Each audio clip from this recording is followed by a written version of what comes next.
based Jennifer Schaus and Associates in our Get FAR Cited in 2020 complimentary webinar series.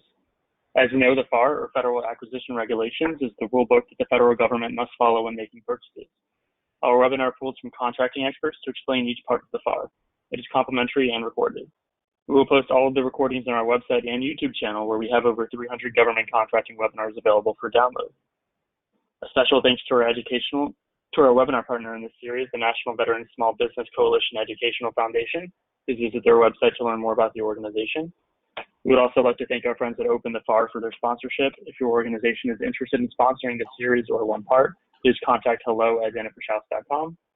And now a little bit about us. We work with primarily large businesses to help them navigate the federal marketplace. We work with both product and service companies as well as software firms.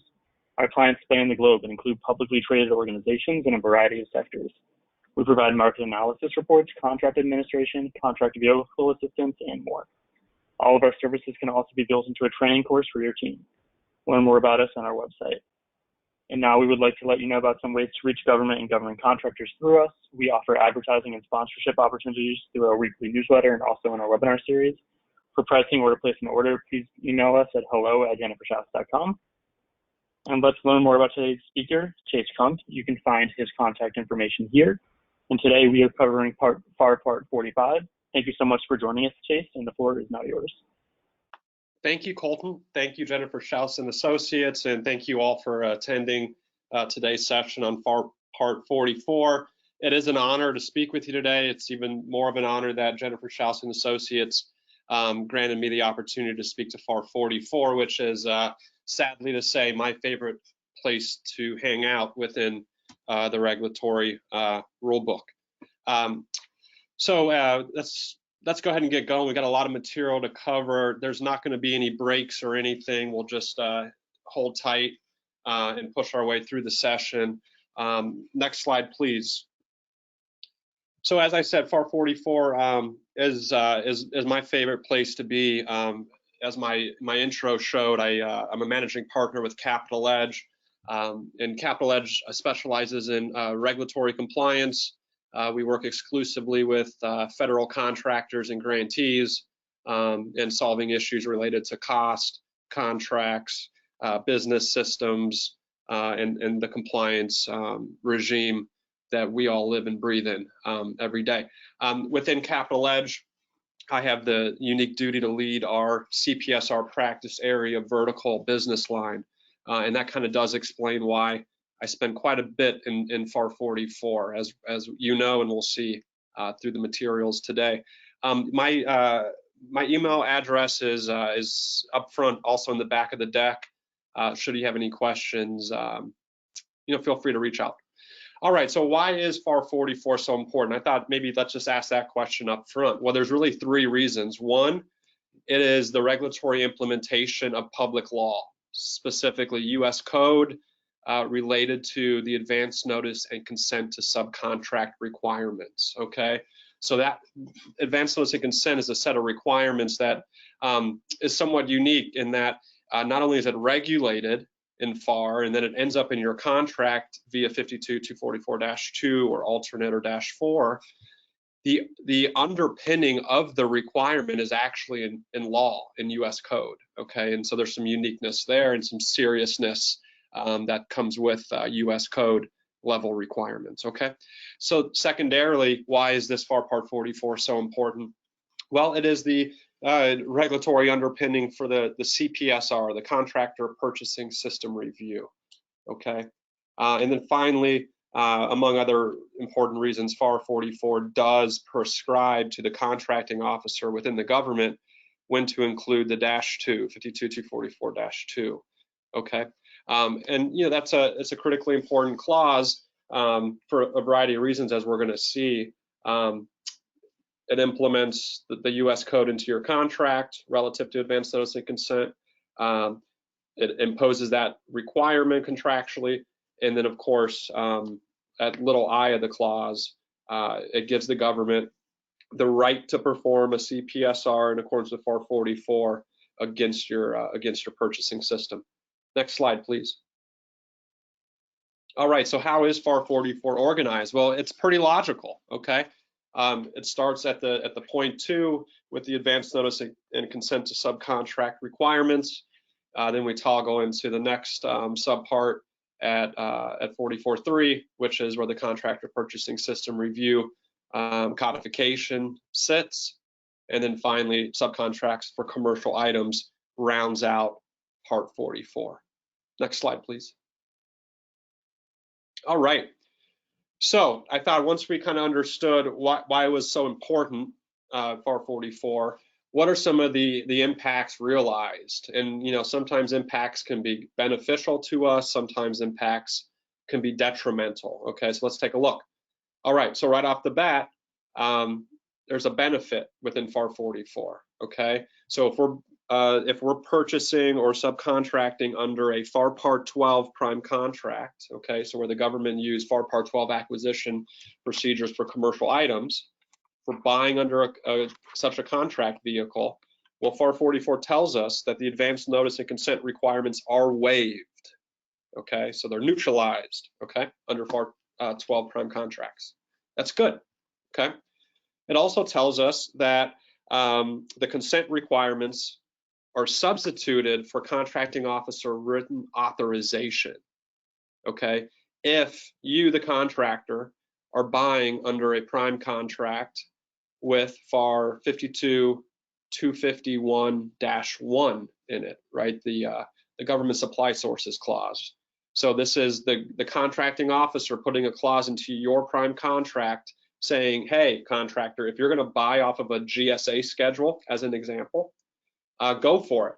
All you need to do is get my authorization in writing, and that's what 52-251-1 enables. Okay, so in lieu of consent requirements, when we're buying off, as an example, federal supply schedule, we just need to get the written authorization. It's a much less rigorous process, as we're going to see. A consent package can be rather robust. Okay, and then finally, and this is kind of unfortunate, but it is what it is, right? FAR 44 also tells us that a designation of a specific contractor during contract negotiations does not, in and of itself, satisfy the requirements under -2, right? So we're in the proposal phase. We're, you know, teaming, getting proposals from teammates, wrapping those into our proposals.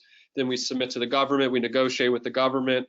Boom, we get the award. You call Jennifer Schaus and Associates and Capital Edge. We have a win party. And then the next day, it's time to start issuing subcontracts, okay? Some people want to believe, hey, because that teammate becomes a subcontractor and we submitted them as part of our proposal, we don't have to worry about advance notice of consent relative to that subcontractor.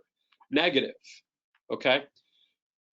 FAR 44 is saying that this does not replace the need for advance notice and consent of that subcontractor unless, however, right, if the contracting officer at the government agency determines that those advance notice and consent requirements were fulfilled through the contract negotiations with the government relative to that subcontractor or class of subcontractors, then the contracting officer shall permit inclusion of those subcontractors by name, class of supplies, class of items, etc., into the 52-244-2 full text version of the clause in your contract at J, right? So J, as you know, says, you know, the following subcontractors were agreed to during subcontract or during contract negotiations.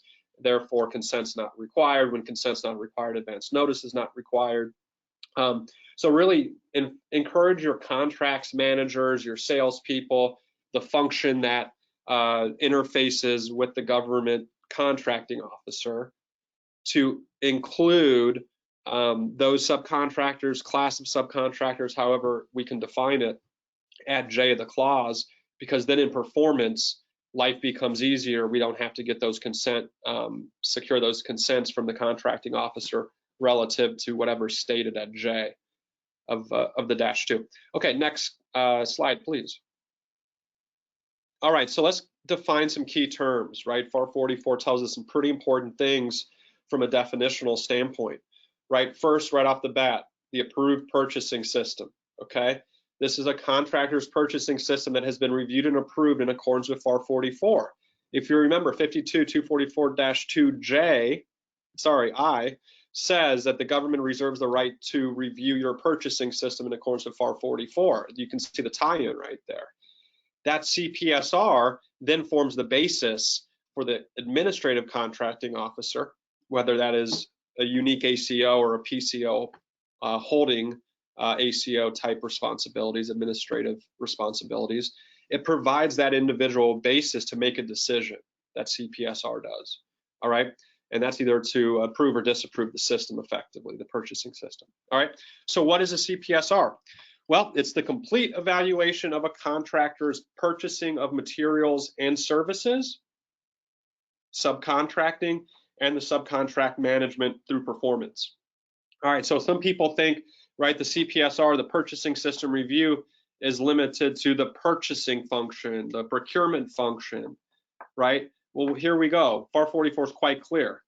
This includes the evaluation of purchasing and subcontracting. So what does that mean? That means in context of FAR 44 and DFARS 244, a purchasing system is comprised of purchasing, subcontracting, procurement, the acquisition of goods and services in performance of a prime contract or subcontract, which is a nice segue to the next definition, subcontract. All right. That's any contract as defined at 2.101, right? We all know what FAR 2.101 defines a contract is, a written obligation of the expenditure of funds, ... right? So it's any contract entered into by a subcontractor to furnish supplies or services for performance of a prime contract or a subcontract. This includes orders, changes, and mods there too. All right. So again, doesn't matter what we call it internally. If we're going to be awarding an instrument committing funds, expenditure of funds to another party, generally FAR 44 is telling us, right, that this is going to be a subcontract that we're issuing. Even if we call it a purchase order, under FAR 44, that is a subcontract, okay? Furthering that point, a subcontractor, no matter what we call them, right? It says any supplier, distributor, vendor, or firm, talk about broad brush language, that furnishes supplies or services to or for a prime contractor or another subcontractor is a subcontractor. When I was in industry, I remember I would spend a lot of time with the business development and capture people. And they used to always try to convince me that, hey, that's not a subcontractor, that's a vendor, right? And then I would just always kindly remind them of FAR 44 definition of subcontractor, right? It's always nice to be right with those business development and capture people. All right, next slide, please. All right, thank you, Colton. What qualifies as consent to subcontract? Well, is it picking up the phone and calling the contracting officer and saying, hey, young man, do you mind go ahead and giving me that verbal consent over the phone so I can place that $20 million award to so-and-so contractor? No, it's pretty well defined within the -2 clause what consent to subcontract is, and by definition what it's not, right? It's the KO, so it's got to be the contracting officer, awarded contracting officer relative to that contract that provides written consent for you to enter into a particular subcontract. The language is quite particular here. Who gives the consent, how they give it, relative to what kind of action, all right? FAR also goes in to define some of those words for us, right? The concept of written or writing is defined at 2.101, which is any worded or numbered expression that can be read later, okay? So verbal expression of something cannot be read later unless, of course, it's recorded, and we get into consent issues there. So in writing, all right? Next slide, please. All right, so we're going to step in really into the concepts of advance notice and consent to subcontract. Those are two different requirements. I'm starting with consent to subcontract because to determine advance notice, whether that's required under the -2, you first have to figure out if later in time consent to subcontracts required. So I'll step back and just tell you, there's a lot of fun FAR clauses and DFARS clauses and other agency supplement clauses to read, right? I mean, we get great joy out of these clauses. What I like to believe is the -2 is arguably the most poorly written clause in the entire playbook, at least in FAR of the 52 clauses. The way it's written is clunky, complex, convoluted. I always ask myself, is there not a more streamlined way that regulatory reform could reposition that clause in a much more straightforward fashion? I always come to the same conclusion, which is yes, it could be revised in a very logical way. But in the absence of regulatory reform on the -2 clause, we're left with the -2 clause as it's written today, okay? So starting with consent to subcontract, the critical question we first have to understand is, what is the status of our purchasing system? Is our purchasing system approved by the cognizant agency official? Is it disapproved by the cognizant agency official? Is it unassessed by the government, meaning there's been no decision made on the approvability of our system? Or is it not applicable? Is the review of our system not applicable? Really 4 possible categories. The fourth is not a great way to look at things. So really the immediate question is, are we approved or are we disapproved / unassessed? The answer to that question then leads you to how to apply the -2 clause to your lives, all right? So in this case, the approved purchasing system, is the system approved? Yes, consent to subcontract is governed by FAR 44202-1 and then D of the -2 clause, right? And we talked about how the J subparagraph of the clause works. Well, D is kind of similar. So D basically says, hey, you have an approved purchasing system, contractor. Nevertheless, you still need to secure consent from the contracting officer, ... However, the full text of that clause at -2D is written by the contracting officer will tell you, even though you have an approved purchasing system, when you still need to get consent to subcontract, all right? So it's always nice where the contracting officer in the -2D will write in not applicable or no consent required, something like that, because that's telling the reader that, hey, you have the approved system and even still, we're not going to require any consent under this contract. Very often the contracting officer is going to leave it blank, which can be a challenge at times. Or the contracting officer is going to type into the contract at the -2D specific contract types, subcontract types, specific subcontractors by name, class of supplies or services. There's really a lot of freedom for the contracting officer to write in what he or she pleases into the -2D, and whatever's written in now becomes your consent requirement, even though you have an approved purchasing system, okay? So the contracting officer can impose consent through that -2D, for any kind of action they want.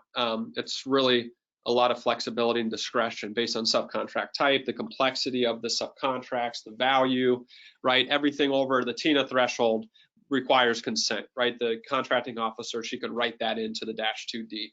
A lot of freedom and liberties afforded to that contracting officer, -2D. And then the FAR goes on to kind of guide the contracting officer some more on within your discretion, consider, critical components or subsystems.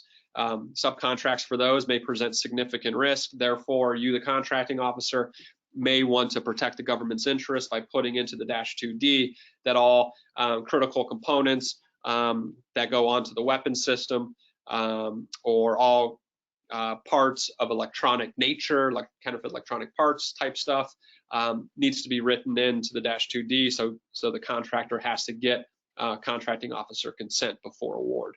All right, next slide, please. All right, so the last slide was kind of the easy one, right? we have an approved purchasing system.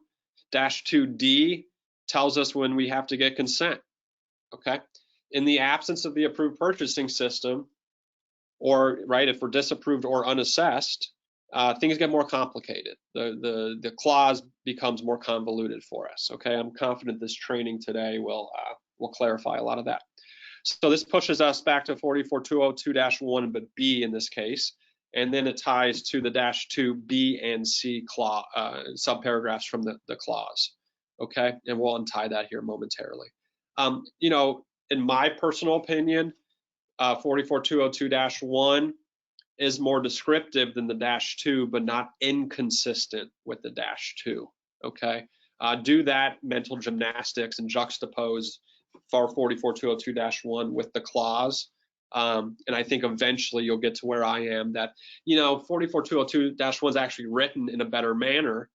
It provides us more understanding of consent requirement, but it's not inconsistent with the clause that ends up in our contract, okay? Next slide, please. All right, so we're still in consent to subcontract. We're in the path of our system is disapproved or unassessed. But okay, in that case, do I need to get consent from the contracting officer? Well, it depends, right? So if the prime contract contains the -2, right, that's a key concept here that, you know, drives the requirements to get consent or not. Consent is required if, okay, in this next paragraph, the prime contract is cost reimbursement, T&M, labor hour, or letter, and also for unpriced actions under fixed price prime contracts that exceed the simplified acquisition threshold. What that paragraph is that's telling you FAR 44 prescription tells the contracting officer to include the -2 for any of those types of prime contracts, right? So assuming your prime contract is one of those types, then the -2 is supposed to be in your contract. Assuming it is for purposes of the webinar, then we keep going. And the subcontract that you're going to award, which by the way, we know includes purchase orders and changes to those, right? The subcontract is a cost reimbursement, T&M, or labor hour flavor, okay? In that case, pretty straightforward. We've got the clause in our contract, our system's not approved, we're issuing a cost plus award fee subcontract, boom, request for consent is required. As you're going to learn later, or you already know, once consent is required, earlier in time, we have to submit an advance notice package of our intent to subcontract. We'll get there momentarily. All right, so if we're not awarding a cost reimbursement, T&M, or labor hour order, then are we issuing a subcontract that's fixed price? Probably, right? And then the question is, does that fixed price order exceed, and here's where things can get a little convoluted, depending on the agency you're working for, we've got to understand that to apply this clause to our lives, right? So for DoD, Department of Defense, Coast Guard, and NASA, the greater of SAT or 5% of the total estimated cost of the contract, not of the subcontract, of the contract, okay? So we're awarding a fixed price order, -2's in our contract, okay? That fixed price order, if it exceeds the greater of SAT or 5% of the total estimated cost of that prime contract, okay? So if our contract is $1 billion with the government, then this rule doesn't get tripped, right? If it's DoD, they awarded us $1 billion contract, 5% is greater than SAT, okay? So if our subcontract is between SAT and 5%, then what do? We don't have a consent requirement because 5% of $1 billion is greater than SAT. If our subcontract award is going to be greater than SAT but less than 5%, no consent requirement. I trust we all follow that. All right, next. For civilian agencies other than Coast Guard and NASA, either SAT or 5%. So in my example, we have a NASA prime contract, $1 billion, okay? 5% is a lot of money, of $1 billion. I'll take that. But in this case, it's either SAT or 5%. So if the subcontract we're awarding is greater than SAT, trigger, consent is required. All right. So remember who we're working with. If it's DoD, Coast Guard, or NASA, it's the greater of the criteria. If it's for all other civilian agencies, it's either SAT or 5%. Okay. Next slide, please. All right, so who's responsible for consenting, right? So the administrative contracting officer is required to consent. This is how FAR 44 reads, unless the PCO has retained administrative responsibility for consent, okay? Or all responsibility, or only some responsibility of an administrative nature, including consent, right? So the FAR is written that the ACO is going to do it, condition subsequent, unless PCO has retained administrative responsibility, or at least responsibility for consent. Okay, so know who needs to get this consent package. All right, next slide, please. All right, so what do these consent packages look like? And I mentioned it, they're rather robust, or they certainly can be. All right, so my favorite thing about this consent conversation is the fact that our regulatory rule makers in our regulation have included question marks. Okay, I find that quite fascinating, right? These question marks on this slide are directly from the FAR. All right, so it's regulation through questioning. All right, so the KO must, at minimum, review the request for consent and the supporting information and consider these questions, right? So that means any good consent package that you generate is going to be based on this FAR 44202-2A set of questions, right? I mean, I don't have to be the one to tell you. If you can make your customer's life easier, you do it within reason, right? Of course. So I won't bore us with all these questions, but these are pretty straightforward concepts, right? First is make or buy, ties in make or buy. Okay, what about the second one? Government sources of supply, right? This gets back into like federal supply schedules. Are these COTS items, as an example, sitting on somebody's GSA price list? Okay. Is the selection of the supplies, services, equipment technically justified, right? If the statement of work that the government has awarded you is for to conduct a study on the depth of the universe, do we really need to award a subcontract directly in support of that prime contract for janitorial services? Probably not. Normally, a statement of work for the study of the depth of the universe is not going to cover janitorial services. Okay. All right. Next, it ties in small business subcontracting plans and obligations. Next, it ties in, this is the Ability One program, committee for purchase from people who are blind or severely disabled. Ability One's a pretty cool program, good social policy. The committee's handpicked by whoever's sitting at 1600 Pennsylvania Avenue. Next slide. So more in that consent package. Now we get into source selection from a price competition standpoint, or in the absence of adequate price competition, was it properly justified? Is the anticipated subcontract properly justified? Disposal of alternate proposals. Next, getting back into source selection, including determining responsibility of your subcontractors, which ties in for Part 9.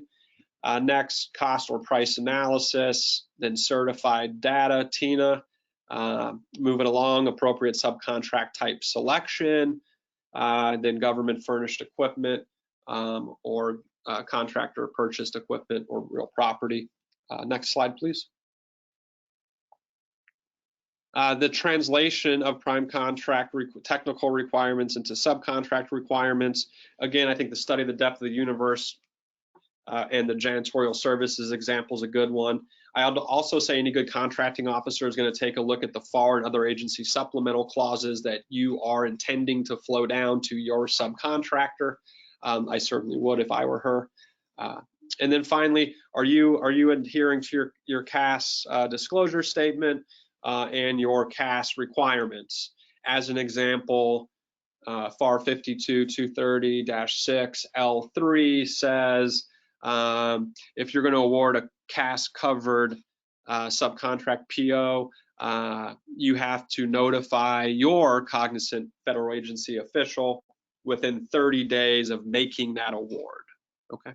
And then finally, SAM exclusion, debarment, proposed for debarment, suspension list, the exclusion list within the system for award management, SAM. So that is the list of the questions that the contracting officer is supposed to answer herself when confronted with a consent package. Based on that understanding, any good consent package is going to speak to these questions and will be supported as necessary with objective evidence. Like what? We'll take the last one. The proposed subcontractor is he or she excluded from receiving federal awards. You can run a SAM check as you're about to submit that consent package, and you can slide that SAM exclusion check demonstrating that at the time of the consent package, that supplier is not listed as an excluded party. That's an example of some objective evidence for your consent package. Next slide, please. All right, so particular care and extra thorough consideration by the KO is necessary on these consent packages because some of these packages are inherently more risky than others, right? So if you, the prime contractor, if your purchasing system has been deemed inadequate, therefore disapproved by the cognizant federal agency official, right, that shows that your purchasing practices and policies and processes and practices are a lot of P's there, are very problematic, unreliable, and therefore what you're providing to the contracting officer probably lends itself to extra careful and thorough review and consideration. Okay, close working relationships or affiliations with your brothers and sisters in a corporate context that may impact free competition. A plethora of non-competitive awards. If your normal purchasing system day-to-day operation is non-competitive buy, you guys are really good at not competing. The government understands that there's risk in that. That you're not competing the requirements, even though FAR 52-244-5 is probably in your contract saying you should be competing at the maximum extent practicable. Because you're not competing, that probably means your price analysis is weak, generally speaking. And when your price analysis is weak, that probably means you're not going to be paying necessarily fair and reasonable prices. A lot of risk in that storyline. Or you're just always gearing up to award flexibly priced subcontracts, right? You have an aversion to fixed price or firm fixed price subcontracts. If that's the behavior, the government sees risk, right? The government knows that, when you're doing that, you're shifting risk back to you, the buying party. And since it's not ultimately anybody's money but the taxpayers, government's concerned here. Okay, next slide, please. All right. So some limitations. Okay, what does consent not mean? What does a purchasing system approval not mean, right? Those do not constitute a determination that the terms and conditions, the price of the subcontract are acceptable to the government. It doesn't show that those costs that are going to be incurred under that subcontract are allowable, allocable, or reasonable, okay? Unless, of course, the consent explicitly specifies otherwise. But generally, a consent, when the KO consents, they're only saying that, yes, you've prepared the package as required, you've answered my questions, but I'm going to, the government, I'm going to disclaim all other ownership or liability, right? This is your decision to not perform the work yourself. It's your decision to buy it. It's your decision to award to that company. You've given me enough information for me to be comfortable with consenting to you proceeding with that subcontract action. But the government, I'm not saying that pricing is fair and reasonable or that the cost is allowable, etc. Okay. Also, the KO shall not consent to the following, right? The fee limitations in excess of FAR 15404, okay, under cost reimbursement subcontracts. All right. Providing payment on a cost plus percentage of cost basis. Well, what's cost plus percentage of cost? Sometimes it's easier to define things by comparing the concept to something else, right? A cost plus fixed fee, right? At time of proposal, you propose your estimated cost, you propose a fee percentage. At award of that prime contract, the government's going to convert that fee percentage to dollars and establish that not to exceed cost and that fixed fee in dollars in your prime contract. That's a cost plus fixed fee. That's okay. That's permissible, right? So no matter what your cost experience is in performance of that prime contract, that fee is fixed at a dollar amount. So if you want to go wild and incur all this cost, your fee does not correlate upwards with that cost experience. In a cost plus percentage of cost, it's exactly that. You would be incentivized to go wild in your expenditures, incur as much cost as you can, because your fee would be directly correlated to that cost experience. So there's no incentive to control cost, and therefore that's why cost plus percentage of cost contracting is not only prohibited explicitly in FAR, it's also banned under federal law. All right, so just a few other items there to look at, but let's move to the next slide, Colton. Thank you. All right, so I've said it twice, I'll say it a third time, and it's just awkward, but this is how the clause is written. All right, so there's two key requirements here, right? There's advance notice of intent to subcontract, and then there's the concept of requesting and getting that consent to subcontract. All right, so you could say there's 3 requirements, but for simplicity, we'll say 2. Advance notice of your intent to subcontract, and then later you requesting and securing that consent to subcontract.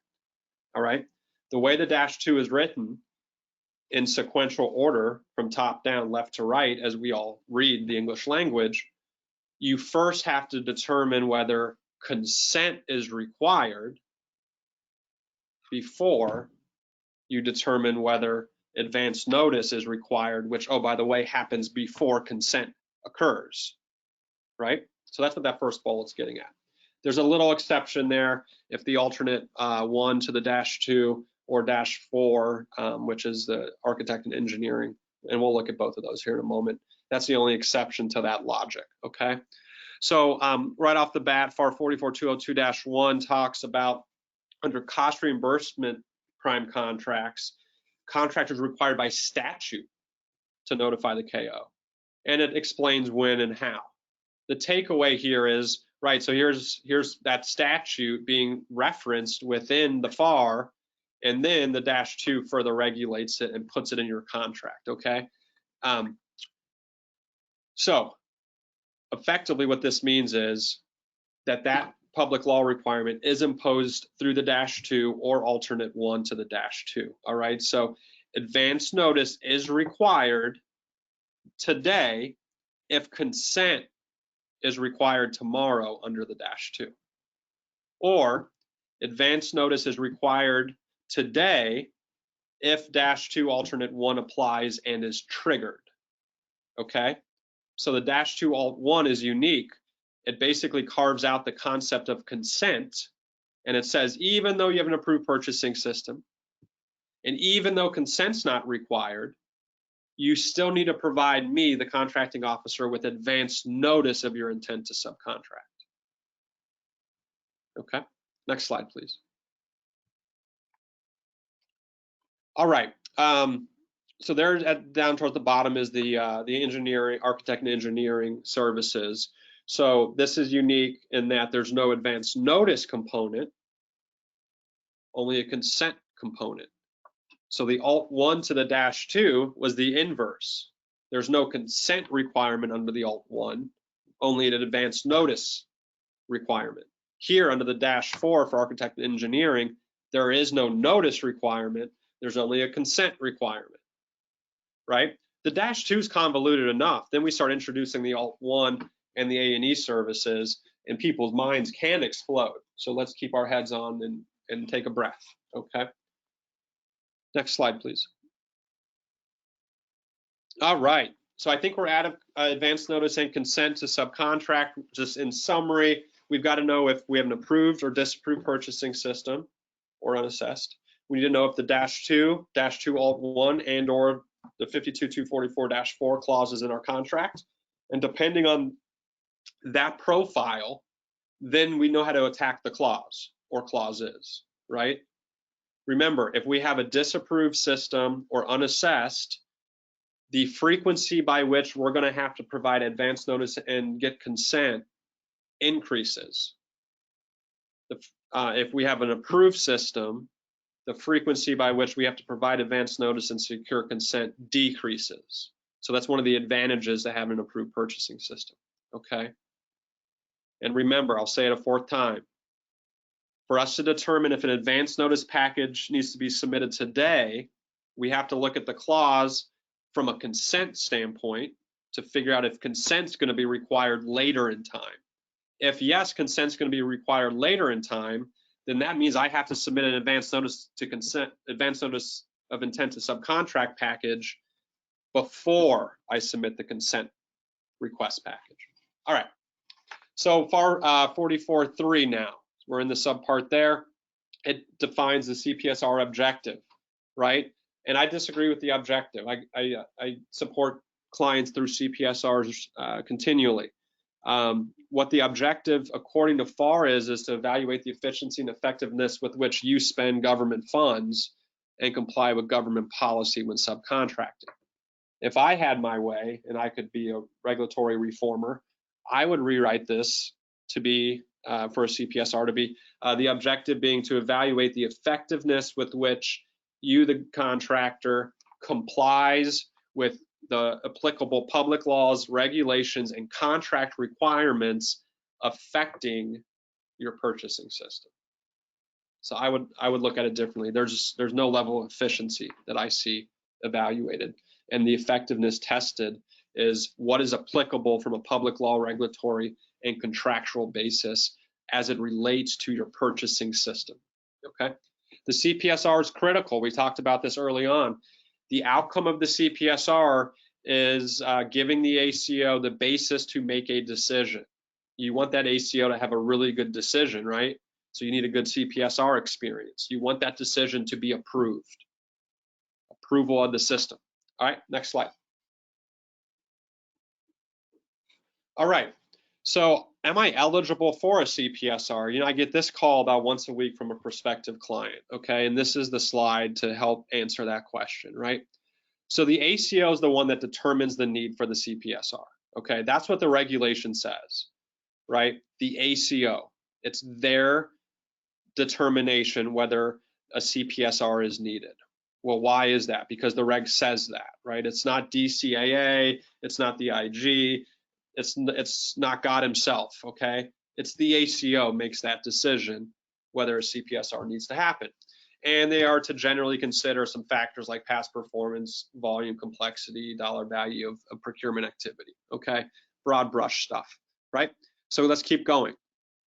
If your sales to the government, excluding competitively awarded firm fixed price and competitively awarded fixed price with economic price adjustment contracts and sales of commercial items pursuant to FAR Part 12. So we're excluding those from your sales. If those are expected to exceed 25 million during the next, this is a projection, the next 12 months, then this ACO should perform a review to determine if a CPSR is needed. Okay, so what, you know, everybody thinks, oh, I breached a 25 million threshold. Well, first of all, did you exclude the right sales to the government? Right? Okay, and then boom, just because, yes, you did exclude the right sales and you're still over 25 million, that doesn't mean the government's gonna come perform a CPSR tomorrow. The ACO then needs to perform a review to determine if a CPSR is needed, okay? that review to determine the need is normally through a CPSR risk assessment form that you, the contractor, would fill out. Now, the provision does tell us what sales are, and I guess what sales are not. Sales include those represented by your prime contracts, by your subcontracts under your higher tier contractors, prime contracts, and modifications, right? So sales include, if you're the subcontractor working for Boeing, as an example, right?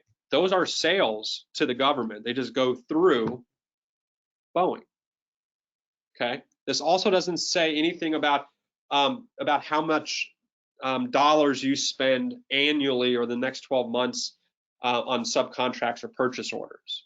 This is sales. This is your sales, not your buys. Okay, next slide. All right, so some more important things to remember, right? FAR 44 tells us that a CPSR is not normally performed for a specific contract. Well, that makes sense, Chase. When we looked at 52244-2I, right, you told us that that subparagraph says the government reserves this right to perform a purchasing system review in accordance with FAR 44. It doesn't say government reserves this right to review purchases only under this contract.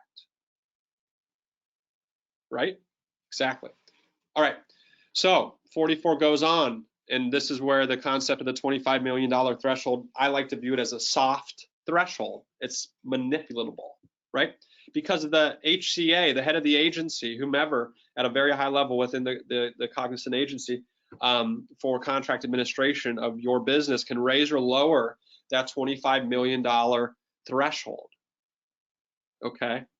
So we have small business clients that haven't breached the $25 million sales threshold in the subsequent 12-month period, yet they still get a CPSR. Well, how does that happen? Right here, the FAR says that can happen. All right. So once the ACO has determined that initial need for a CPSR, he or she is supposed to do that every 3 years thereafter, into perpetuity. Okay.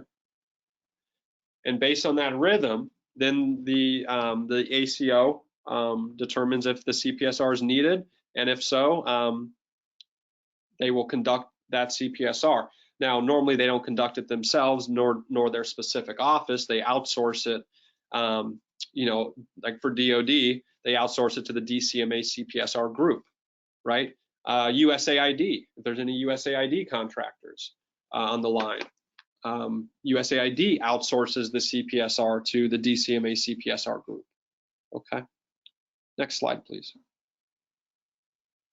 Moving along. All right, so I think the first bullet's hilarious that the FAR tells us that. Yeah, we understand that a review is an evaluation of a purchasing system. Got it. Okay, so what do we include and what do we not? What subcontract activities, what procurement activities are in scope or are not? Okay, so unless segregation of subcontracts is impracticable, this evaluation shall not include subcontracts that are awarded exclusively in support of government contracts that are competitively awarded firm fixed price, competitively awarded fixed price EPA, or under FAR Part 12. What this is saying is, if the subcontract I award is ultimately in support of a prime contract that was competitively awarded on a firm fixed price basis, then my subcontract is not in CPSR scope, as one example.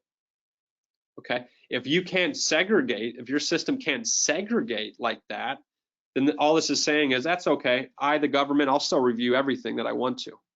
If you can't segregate, no worries. All right. This bullet's critically important in building an adequate universe for a CPSR, right? All right, so it goes on, and it tells us that the CPSR should look at those consent questions that we looked at earlier, and this includes policies, procedures, and performance under the system, all right? So the CPSR is all about, do you have adequate, keyword adequate, policies and procedures, and adequate practice. Adequate practice. Practice is tested by looking at the procurement subcontract PO files. from requisition and acquisition planning through closeout of your procurement action. Policy and practice of an adequate nature. This is not an ISO audit. CPSRs are not ISO audits. It's all about adequacy, okay? And the last bullet tells us about some of those key parts that, or concepts that the CPSR does cover. Special attention shall be paid to the following, okay? Not an all exhaustive list. Next slide, please. All right, so I'm gonna move a little bit faster here. This is all pretty straightforward. ACO maintains surveillance of your system. So they're supposed to be conducting annual surveillance of your system. Once you get an approved purchasing system, normally the next CPSR doesn't happen for 3 to 5 years normally after that. In the interim period, the ACO is supposed to be surveilling your system, okay? And, you know, they should be coordinating with other functions like quality, you know, in the DCMA context, DCMA quality, DCMA small business program team, DCMA cyber people out of Fort Lee. There's different functional groups that the ACO should be coordinating with within the government on an ongoing surveilling basis. Okay, next slide, please. All right, so withholding or withdrawing the system approval, I mean, this is pretty straightforward.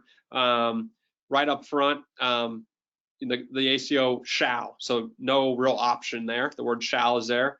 Withhold or withdraw approval, like disapprove an otherwise approved system, when there's major weaknesses or the contractor is unable to provide sufficient information to make an affirmative determination. Wow, that's dangerous language if you think about that. All right, the ACO may withdraw approval at any time if there's degradation of the contractor's purchasing system or to protect the government's interest. Holy cow, that's a lot of leeway for the ACO. A lot of leeway to apply a purchasing system disapproval. Okay. And then of course, you know, if the approval shall be withheld or withdrawn when there's non-compliance with certain things. These 4 areas are all public laws. They're all based on US code, one of which advanced notice we've already talked about. The other is TINA, CAS, small business. You know, those are serious requirements there. I think that's good for that slide. Next one, Colton. All right. So if you're the prime contractor and you want to do business with a subcontractor and that subcontractor is proposing a lot of materials in their proposal that are going to have to go out and buy, source, you may, as the prime contractor, as part of your responsibility determination, you want to make sure probably that that supplier is capable of buying materials in accordance with US government rules and regulations, right? Like they're going to be able to live up to the FAR and other agency supplement clauses that you're flowing down to them. Well, that's cool because the FAR 44 allows us, you, the prime contractor, to go ahead and contact your ACO to figure out whether that supplier, subcontractor, has an approved or disapproved purchasing system. A lot of people don't know that. Yep. And then, of course, if the proposed system has not been reviewed, you can be made aware of that too as the prime contractor. Next slide. All right. So the CPSR report, as well as the notification of a disapproved decision or an approval decision of the purchasing system, you know, that has tentacles. That kind of information does get released. It goes to the audit offices. So if you're in a DoD context, that will go to DCAA, from DCMA to DCAA.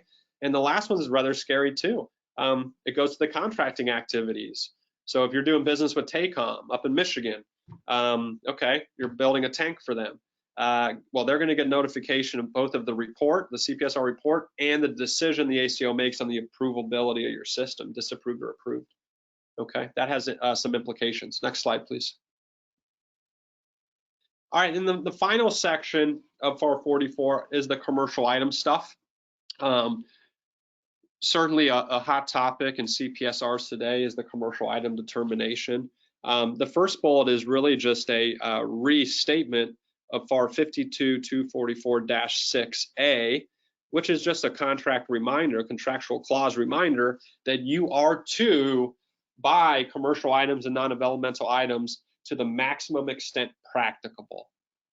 That's the government telling you via contract clause to buy commercial items. Commercial items are defined in FAR 2.101. All right, I'll jump down to the bottom. FAR 44.4 is also interesting. Not many people realize this, and it's a fun one.